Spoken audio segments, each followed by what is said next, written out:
Bom, a gente segue agora com o noticiário internacional, porque não teve jeito para a esquerda em Honduras, não. Nazir Asfurra, candidato conservador do Partido Nacional, foi eleito presidente do país depois de uma longa apuração. O resultado saiu semanas depois da votação devido a falhas técnicas e denúncias de suposta fraude no sistema eleitoral. Asfurra, candidato de Donald Trump, obteve 40,3% dos votos, superando o Salvador Nasrallah, que teve 39,5%. A eleição foi acompanhada por observadores internacionais que afirmaram não haver provas de fraude em larga escala.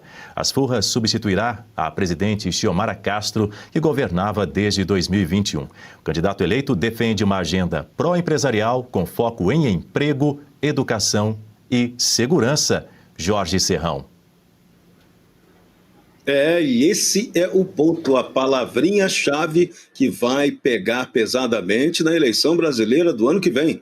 Segurança. Pegou em todas as últimas e recentes eleições que acabam de ser vencidas por aqueles definidos como direita ou conservadores na América Latina. Segurança.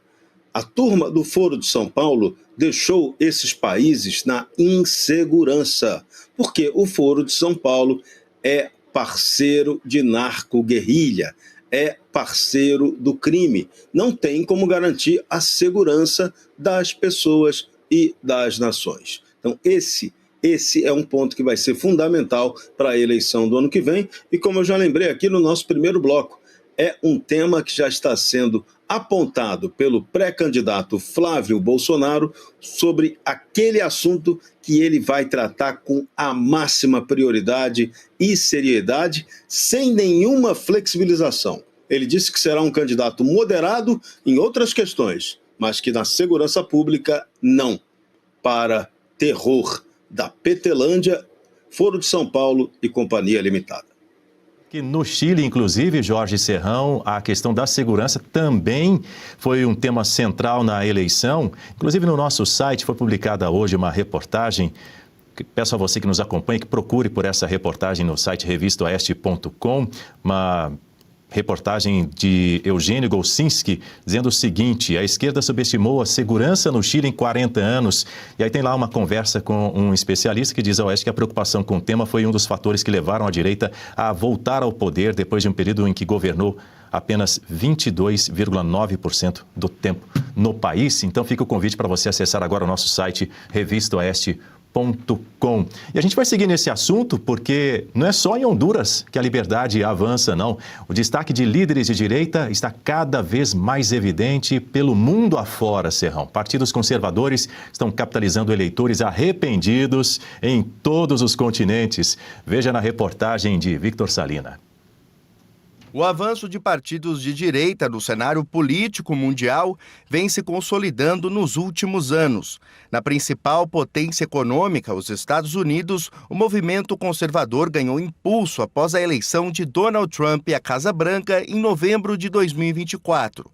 Em 20 de janeiro de 2025, o americano tomou posse pela segunda vez, sendo o 47º presidente dos Estados Unidos.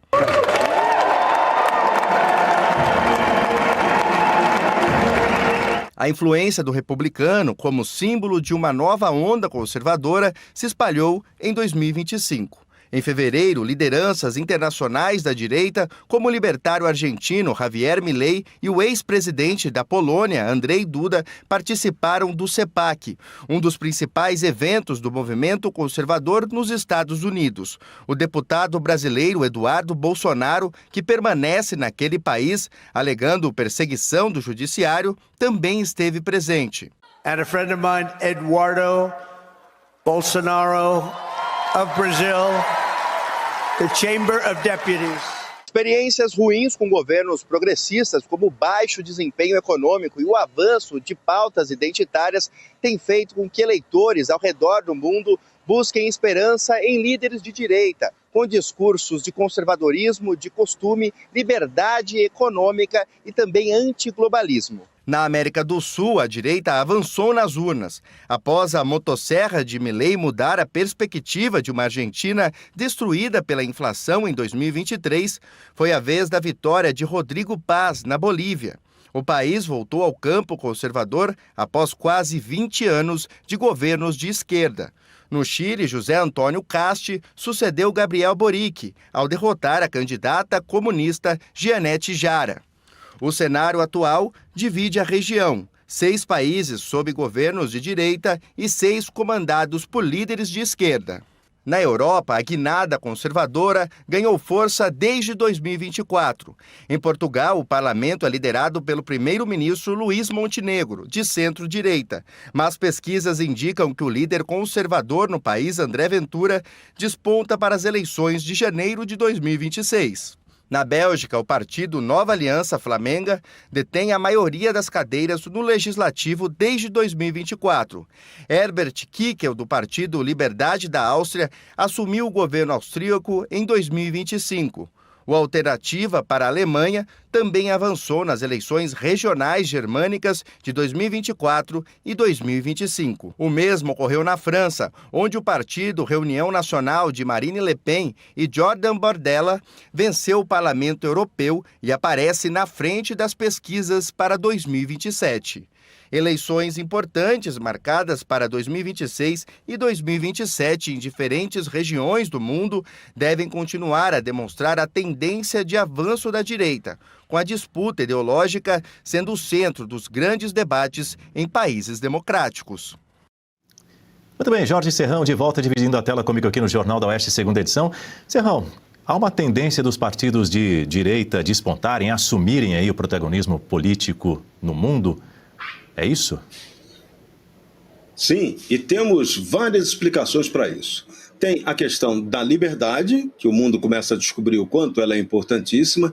Temos a questão da impunidade e da injustiça, que é um outro ponto que também é fundamental, que ela é a geradora da insegurança em vários aspectos, sobretudo na própria vida das pessoas, mas também na situação política. E temos um terceiro ponto, que é a derrocada da ideologia woke, um conjunto de bobagens que não se sustenta com base na realidade nem na verdade. São proclamações feitas por gente que planejou o sistema do globalitarismo e que afrontam as pessoas. Criam artificialismos, brigas entre pessoas que não deveriam estar acontecendo, porque elas são completamente criadas por narrativas de ódio, narrativas e práticas de vingança, como a gente está vendo acontecer aqui no Brasil. Então, o Brasil, hoje, é o grande laboratório onde todas essas desgraças e maldades estão sendo praticadas. E a boa notícia é que a gente está se preparando para se libertar de tudo isso. E, curiosamente, pode olhar no mundo todo, tá? Você está vendo perseguição contra judeus e perseguição contra cristãos. Judeofobia e cristofobia, que não combina nada com a maior parte das pessoas de bem. As pessoas de bem querem o primado da liberdade, querem o primado do ser humano honesto, do ser humano simples, do ser humano que trabalha para sobreviver, mas que precisa de menos Estado, precisa ser menos oprimido para poder realizar a sua vida comum. Então, hoje, estamos vendo um mundo em crise, um sistema político que entrou em crise depois de espasmos autoritários que começam a ser combatidos pelas pessoas mais simples, pelas pessoas de bem. E tudo isso graças a todos aqueles que abraçaram a causa da liberdade. A causa da liberdade foi a deflagradora de toda essa atenção contra o autoritarismo. Então, vamos seguir o caminho dela, que a gente vai chegar num bom termo. Infelizmente, no Brasil é tudo muito lerdo. As coisas ainda demoram um pouco. Talvez sejamos aí os últimos a entrar para esse time dos países em que a maioria do povo decide abraçar a liberdade. Mas chegaremos lá em breve. Pode demorar um pouquinho mais.